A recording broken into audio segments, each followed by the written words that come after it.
Once upon a time, in a faraway land, there was a cattle town. Lumber there was scarce, so ranchers had to be creative in keeping their herds orderly.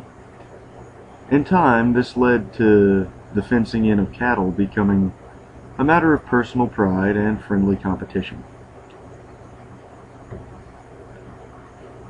Given the limited resources, most ranchers built simple fences of dry stone, but took care to make sure that there was beauty in their simplicity and functionality. As the town became more successful and trade brought new materials for building, these fences became more and more elaborate. The inherent beauty of functionality was lost, but something else was gained.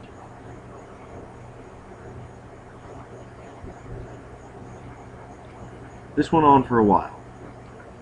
One day, a rancher named Whitman discovered something unprecedented. He thought of a way to keep his herds in order without building any fences at all. Some marveled at him. Others claimed he was a poor farmer. But one thing was obvious. Somehow, some way, his cattle were contained without any visible fences having been built.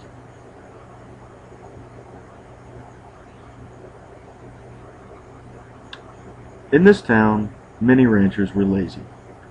Their fences, though sometimes aesthetically pleasing, were mostly just imitations of those built by better, more industrious ranchers.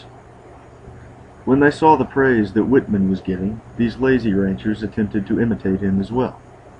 But rather than putting in the effort to figure out how he'd been able to contain his cattle without building a visible fence, they took the easy route and built no fences at all. Their herds wandered the land in confusion and disorder. But by this time, Whitman's fame was entrenched, and no one questioned them. After a while, this became the norm. Those who bothered to fence in their cattle and took pride in the workmanship of their fences were derided as old-fashioned.